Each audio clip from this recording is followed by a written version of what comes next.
Hello, I'm EG and this is Crocheting with EG. And in this video I have two makes, and so I'll show those first. And then I did come across 4 random skeins in the remnants in Hobby Lobby. It was 2 days before the shipment day, and they had 4 skeins, so I got those. And then I got a couple random things from Salvation Army and Goodwill. I'll show that. This video is going to be a little bit shorter than most of my videos because they're putting a new roof on my house. And it's like the second day they're in the process of doing it, and I'm filming this video because they're on break. But it's when they're on the roof and you know, pounding and you know, nailing the stuff on it. It's so loud that I can't really film. And so I wanted to film because I don't know how long it's going to take, because my roof was really messed up, and they've had to like replace parts of the wood, and so it's a really long process. Like I've seen roofers do whole roofs in like one day. I'm like in my head thinking roof.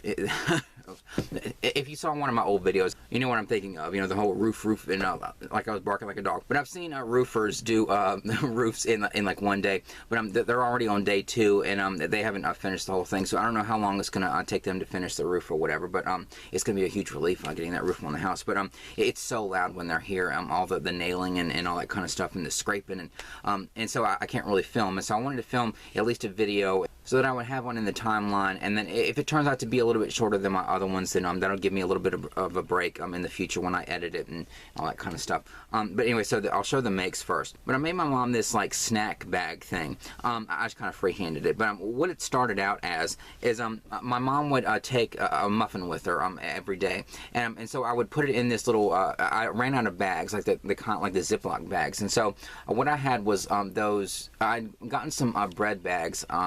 Like what I was thinking about a long time ago with my yarn and organizing my yarn, I was thinking about like dust or whatever, because I was afraid that like having all of my yarn exposed like that, it was going to attract dust and everything. And so I'd gotten these like bread bags, like the kind of bags you get at Walmart, and they just look like really long Ziploc bags, and they have the twist tie. They don't have like a Ziploc on it. And so I'd got some of those thinking like maybe that would be an option, like if I wanted to you know, put like display my yarn, but then you know, some of them like keep in bags to keep dust off of it. But what I was afraid of, because like where I live, there's a lot of humidity, and that's the reason why I don't have my yarn upstairs. Number one, because you know I have so much of it, it wouldn't fit up there. But also I was afraid that because it gets so hot in my upstairs, and the humidity is really bad, like especially in the summer and stuff. What I was afraid of was because it gets so humid here, I was afraid to like put my yarn in bags, and then it trap the humidity in it, and then I would have to worry about like what if my yarn starts to mold or something because of the humidity being trapped in those bags. And so I kind of debated, like, you know, should I worry more about dust getting on my yarn, or should I worry more about the humidity? And so I thought like I need to worry about the humidity. And so I'm sure that some of my yarn has gotten a little bit of residual dust or whatever. I mean, I haven't really noticed any or anything. Like even my yarndelier, it doesn't have any dust or cobwebs or anything. So like if that is out in the open and exposed and it hasn't gotten like, you know, coated with dust after being up for that long, then I probably shouldn't worry too much about the yarn or whatever. But I would rather my yarn get a little bit of residual dust on it and me having to, you know, kind of wipe it off or whatever, than, you know, it get moldy or whatever because of being in like this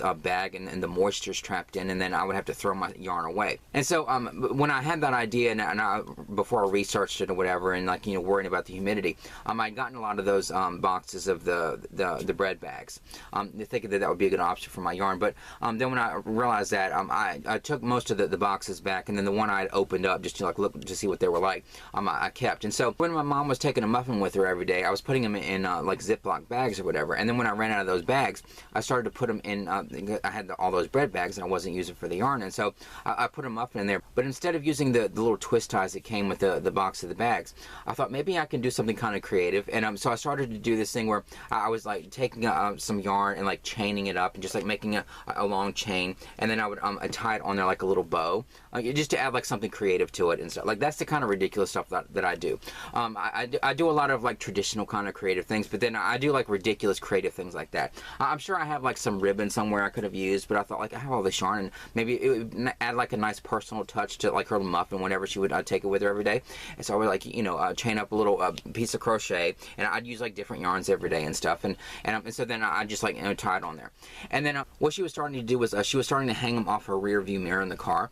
And so I thought that was kind of cool. But what I was thinking of, because it became this tradition of like me making these little chains and stuff and putting them on her muffin, I thought maybe I could like make her a snack bag, because I thought that'd be kind of cool. Because like if I gave her any more chains or whatever, you know, it would obstruct her vision. You know, all of them hanging off of the rear view mirror like they were. I mean, I'm exaggerating. There was like, you know, 10 of them on there. But you know what I'm saying? I was like thinking far ahead of like, you know, if her taking a muffin or whatever every day, and I was thinking maybe I should, you know, make her like a snack bag, because I can do that. It's just like a really basic thing. I can just, you know, make a long piece of crochet and like fold it over and like sew up the sides and add a little handle or whatever. And so I thought to make her a snack bag. And so this is the snack bag. And what I did was, when I first started out, the yarn that I used is, I tripled it up. It's the yarn that, it came in one of my Goodwill bags. It's just like a random scrap, and it has purple and green and white in it, and it's just really pretty colorway. I started to make the bag, and then I was afraid that I started to make it too wide, and I didn't want to have to pull it out. And so what I did was, I turned the excess on the corner here into like this little loop, because I thought it was like a mistake that I thought I could turn into something else. I decided to turn that little excess here into this little loop that I could hang all of the little chains off of. And then from that point on, I decided to make it a little bit smaller so that it would be the right size, because I just thought it was going to be way too big, and I didn't know how much of that yarn I had left in that skein. So it was like a creative way to like fix a mistake. And so like this is the bag, and so it's just like a regular kind of bag. See the gorgeous yarn. If you saw that video in one of my Goodwill hauls, you saw that skein of yarn. It didn't have a label on it, so I don't know what brand this is. It's a little rougher than like the Hobby Lobby kind of yarn or whatever, but it doesn't feel as scratchy as Red Heart. So, but I don't know what colorway this is, but it's really gorgeous. And so I made this bag, and so like here's a little strap on it, and then here's the loop on the side, and so I just kind of folded it over and sewed it up, and then I got all the chains off of her little rear view mirror, and then I kind of tied them like a loop, you know, kind of like the whole Super Thanks thing that I made, and I turned them into these little decorative chains hanging off the side. I mean, this is utterly ridiculous, but she loved it. I loved it too.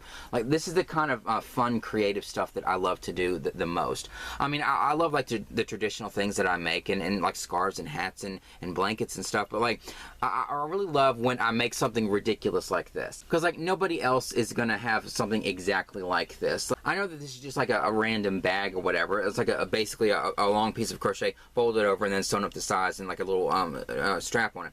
But you know, just adding this on the side and like the whole message behind it. And instead of using a zipper, I thought I'd like add a chain to the middle that she can tie or whatever to mimic the whole chain thing. You know, that started the whole tradition of her muffin with the chains and the bows and stuff.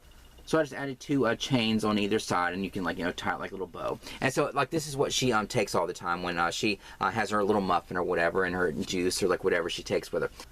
So it's just like a random little creative thing that I did, and she loves, and I love too. And I do love how I incorporated this into it. I could have just like, you know, very easily just like made a bag and then said, you know, here you go. But you add the chains to it, and for her to always have the chains, because like I didn't expect her to like save all the chains or whatever, because all it is like a chain of crochet just to like tie her muffin in the little bread bag that I was giving her every day.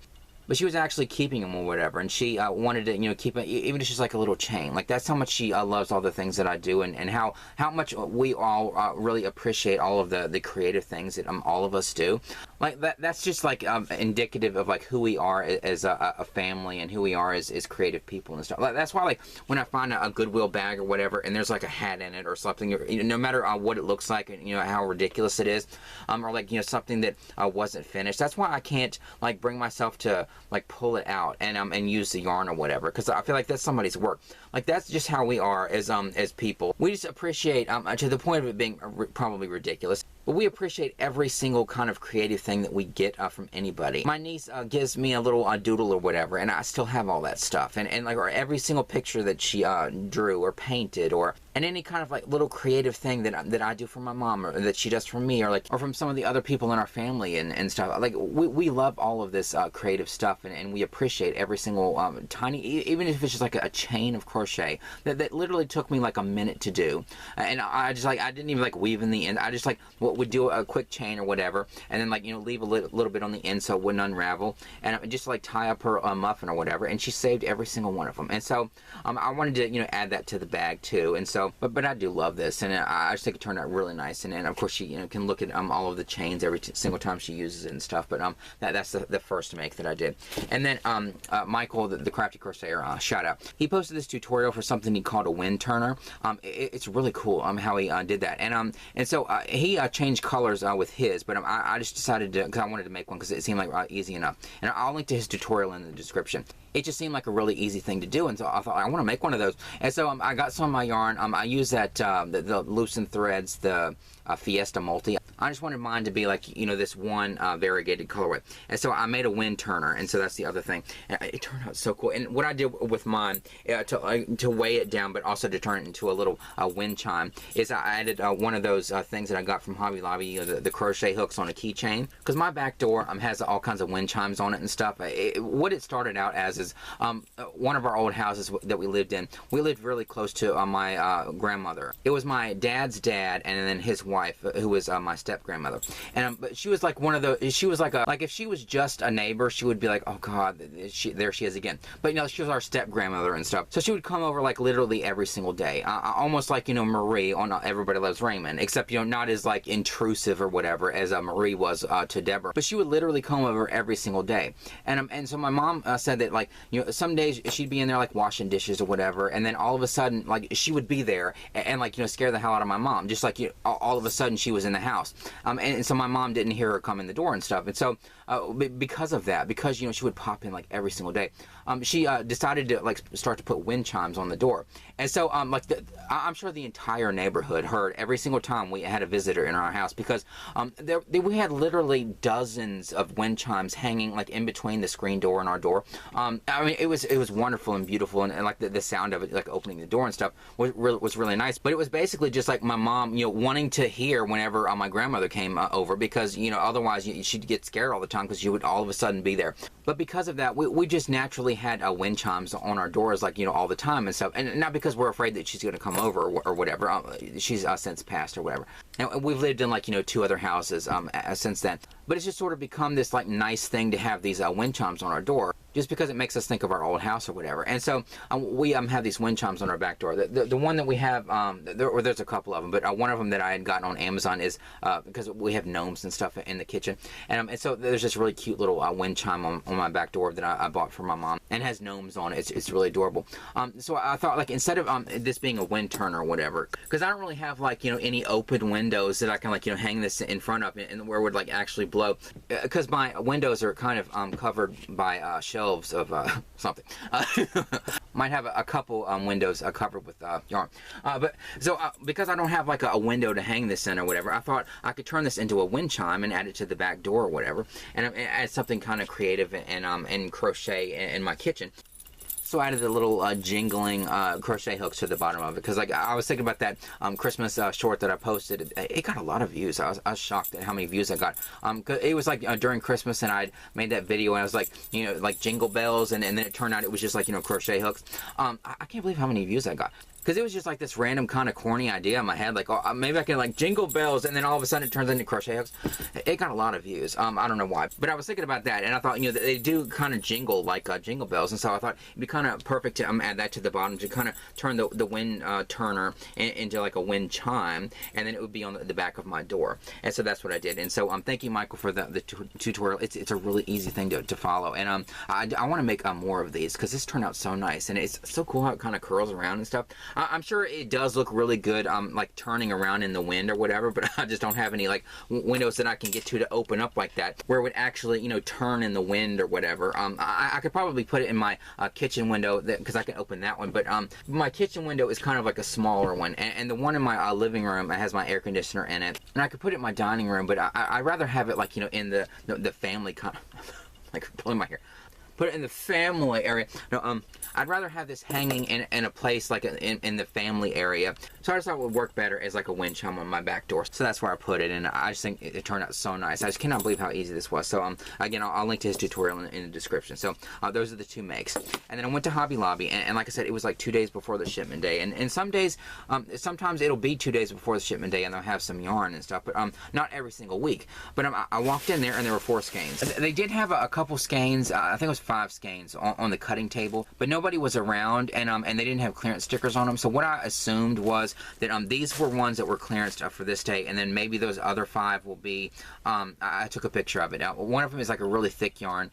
That it's like this navy blue color, and there was a small, really pretty cotton skein or whatever. But that big blue skein is one of those big obnoxious skeins. But my niece does love blue, and so I'm thinking like if they have that, like what I'm assuming that is because they didn't clearance those that day is that maybe they'll have them on the shipment day or whatever, and like with the other yarns, and so maybe I'll be able to get those. But I don't normally want to get those really big obnoxious skeins. But if I'm making my niece 2 rugs, then that skein would look really nice in the rug because she does like blue. And so I did take a picture of those skeins, but I didn't want to, like, wander around the store and hope that an employee would come over there, or like pop in again, or and again and again, because it was just like 5 skeins, and I was getting 4 skeins, and I'm already feeling like some of the days when I go to Hobby Lobby, it does feel like a waste of time, and like I've said in previous videos, I'm starting to prioritize my time better so that I can pop into Hobby Lobby and look for yarn, but not devote every single second of the day to seeking it out all the time, because I want to find yarn and buy the yarn and crochet with it and all that kind of stuff, but I also want to make time for my other interests and stuff, and like going in there every day is like enough, and it feels like something that's probably going to stop after the big clearance or whatever, because it's already feeling like God, I went in here yesterday and there wasn't anything, so that was a waste of time, and I'm going in here today, there's nothing, and so that feels like a waste of time.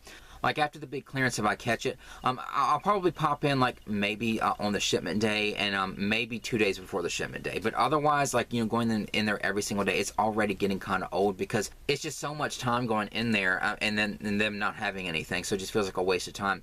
But hopefully those 5 skeins are going to end up in the yarn on the shipment day or whatever. But I didn't want to pop in there again just to look for those 5 skeins, because I thought, like, I mean, if I missed out on those 5 skeins, it wasn't going to be that big of a deal. But while I was in there, they did have 4 skeins in the remnant. This Baby Bee Adore Ball in the color Bumblebee Wings. Although this should be called Banana. It's like the perfect like banana yellow. This was regular $4.99. Got it for $1.24. So it's that kind of plush yarn like you can use to make scrunchies. And then they had 2 solids. This I love this yarn in the color Stonewash. And so yeah, I have a lot of this Stonewash blue. But the more I'm getting it, the more I'm thinking, like, I'm really starting to like this Stonewash blue, and there's a couple variegated colorways that I've gotten. One of them is Smoky Water, and I don't even know if you can see it. The Smoky Water is like these grays and like a variegated mix there, and then there's this one right here. Let me just try to get it. Like this one, the Denim's Ombre. Like I'm thinking, like I have a lot of this Stonewash, and so yeah, yes, I could have gotten one and like left the other, but I'm thinking when I started getting skeins like this, and like Denim's Ombre has these blues and kind of gray, and then the other one, that Smoky Water, kind of matches this and has more of like the grays. I was thinking that these match perfectly with this like Stonewash blue, and so I'm thinking these would go really well together. And I do have a lot of this Stonewash, so I don't know, not like a throw blanket, like as if I need a throw blanket or whatever, but these would go really well together, and with that Smoky Water too. I'd show it, but it's like way over there, and I'm too lazy to get up. But of course, I didn't need any more of the Stonewash, but I keep getting it all the time. This must not be a popular color. I don't know why. It is a really pretty shade of blue. I mean, it's not like a baby blue, and it's not like a really dark blue, but it's a nice medium blue color. So I don't know. They've clearanced out a lot of this Stonewash, and I've gotten it practically every single time. Whatever. And so these were regular $4.99, got them for $1.24. And then the last one is one of these Yarn Bee Soft and Sleek. And like I said, I do love this. It's not the chunky like I really love, but Yarn Bee Soft and Sleek, low peel fiber, and the color is, it's like this gold color, mustard. There's a lot of gold colors that are called mustard. God. The reason I laughed is that now I'm thinking about Sling Blade. Biscuits and mustard. Sling Blade. You better know Sling Blade. I want to be baptized. You know that movie, Sling Blade. I don't really know, I just kind of woke up holding it. But anyway, those are the 4 skeins from Hobby Lobby that I got. And then the last things are these movies. But I went to Salvation Army, and they had the Munsters Season 2. I know I've seen the Munsters or whatever, but like I never really watched it regularly. But they had Season 2, and I think that they only have 2 seasons of this. But they didn't have the first season in Salvation Army, so I'll have to get that sometime. But at least I got Season 2. And their DVDs were $1.99. So this is only $2 for this. So that's a really good price. And then they has this documentary, Kurt and Courtney. I think this is one that has like some stuff in it that is like, you know, disputed and all that. But I am a big fan of Kurt Cobain, and I have his journals, like the ones that were published and stuff. And so any documentary about him, I do have, even though I think this is one that has some stuff in it that, you know, has been disputed and all that stuff. But I haven't really watched this particular documentary, but I'll watch it and I'll add that to my collection. And so those were from Salvation Army.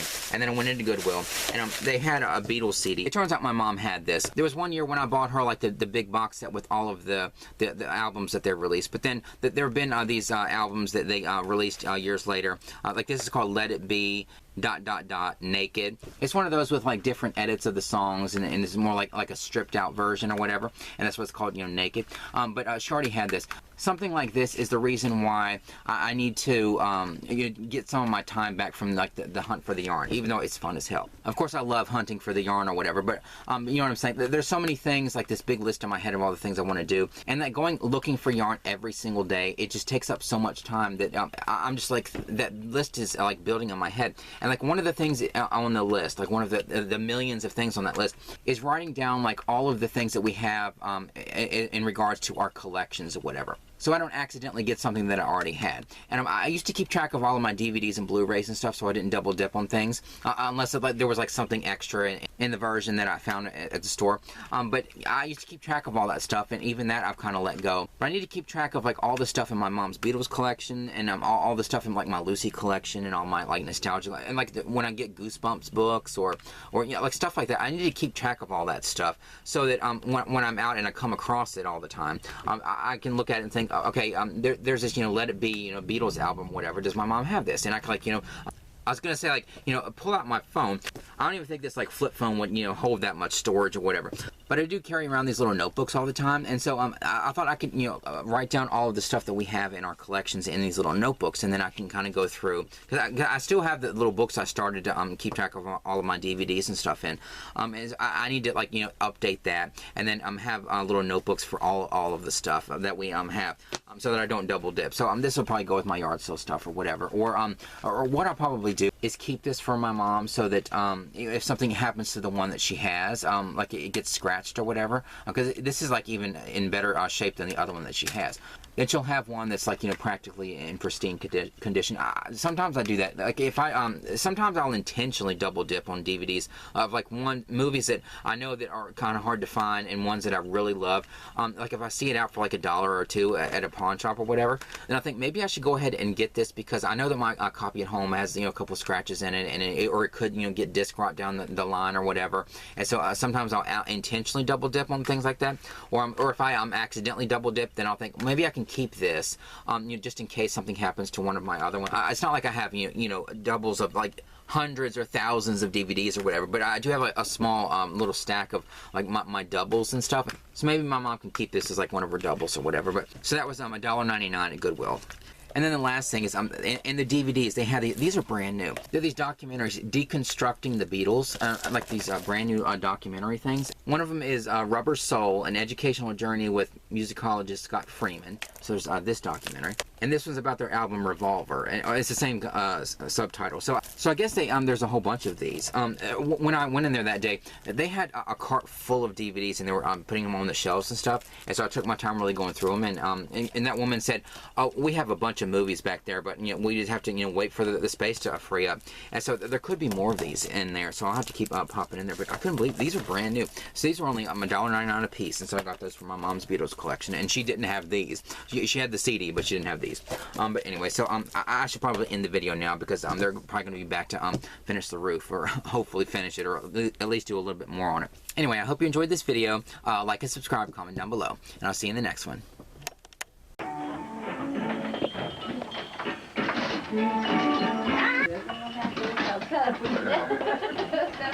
Nobody doesn't know how you felt like putting it together. You have to get the thing on for the battery. Uh-oh, who is this? Ho, ho, ho!